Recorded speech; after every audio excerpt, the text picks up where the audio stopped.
Hello, and thank you for watching the November edition of the AJP Heart and Circulatory Physiology video table of contents, or from the editor's desk. We know this has been a difficult year for everyone, and we hope that these short videos each month are informative and stimulate you to look at the entire table of contents. This month we have some great science, so let's take a peek inside. Patel et al. Review the mechanisms of cardiac electrophysiological remodeling in response to chronic inflammation in rheumatoid arthritis. In particular, they focus on the roles of non-ischemic structural remodeling, altered cardiac ionic currents, and autonomic nervous system dysfunction in ventricular arrhythmogenesis and sudden cardiac death. They also explore whether common genetic elements predispose to both rheumatoid arthritis and sudden cardiac death. Finally, they evaluate the potential dual effects of disease-modifying therapy in both diminishing and promoting the risk of ventricular arrhythmias and sudden cardiac death.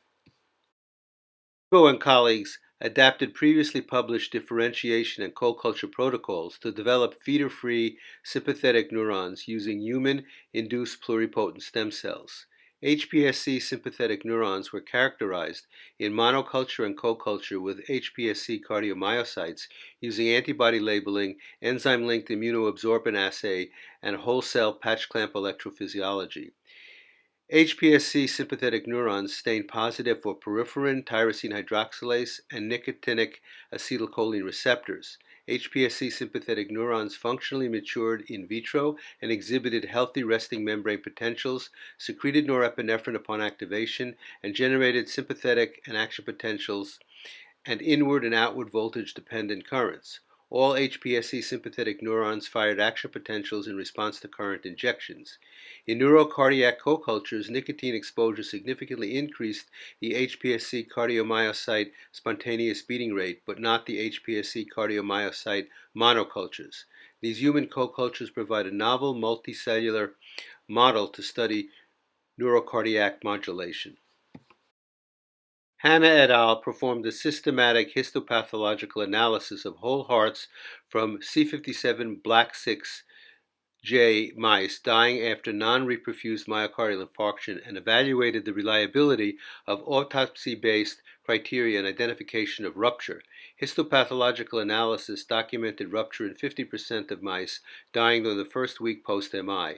Identification of a gross rupture site was highly specific but had low sensitivity. In contrast, hemothorax had high sensitivity but low specificity.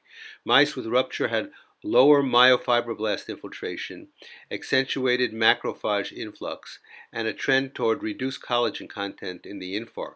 Male mice had increased mortality and higher incidence of rupture.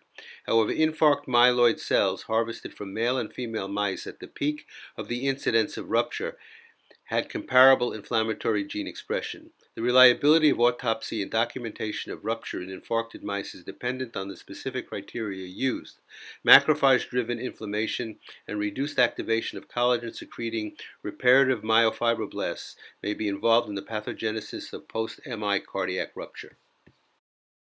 Silva et al. Assessed the activation of the HSP-B6 heat shock protein and its association with other well-established autophagy markers in central and peripheral tissues from a preclinical Ossabor swine model of cardiometabolic heart failure induced by Western diet and chronic cardiac pressure overload.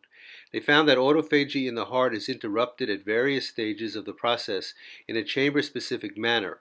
Protein levels of HSP-B6, Beclin-1, and P62 are increased in the right ventricle, whereas only HSP-B6 was increased in the left ventricle. In the right coronary artery, total HSP-B6 protein expression was decreased and associated with an increase in LC3B2 and the LC3B1 ratio, demonstrating a different mechanism of autophagy dysregulation in the coronary vasculature.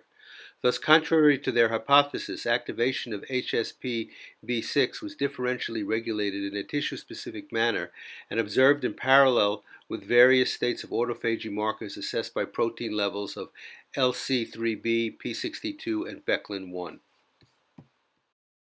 He and co-workers identified serum and glucocorticoid regulase kinase 1, SGK1, as a new target in brain ischemia previously described in the heart, liver, and kidneys. Their data suggests brain SGK1 mRNA and protein expression, for instance in the hippocampus presented with hypoperfusion, low cerebral blood flow, and neuroinflammation, leading to further studies of the potential role of SGK1 in cardiac arrest-induced brain injury. They used the 6-minute asphyxia cardiac arrest, ACA, rat model to induce global cerebral ischemia. Modulation of SGK1 was implemented using GSK 650394, an SGK1 specific inhibitor. Accordingly, treatment with GSK 650394 attenuated cortical hyperperfusion and neuroinflammation after ACA, whereas neuronal survival was enhanced in the CA1 region of the hippocampus. Learning memory deficits were observed 3 days after ACA, but ameliorated with GSK treatment. In conclusion, SGK1 is a major contributor to ACA-induced brain injury and neurological deficits, while inhibition of SGK1 provided neuroprotection against cardiac arrest-induced hypoperfusion, neuroinflammation, neuronal cell death, learning, and memory deficits. Thank you for watching. Just a short reminder, the AJP team will be available for questions and consultations at the upcoming APS conference on the integrative physiology of exercise, which will take place November 9th to the 13th. We hope you can attend that meeting, and we especially hope that trainees will take advantage of this online forum so we can help with any questions you might have relating to publishing in AJP. Please stay safe and stay productive. Don't forget, send us your best work now.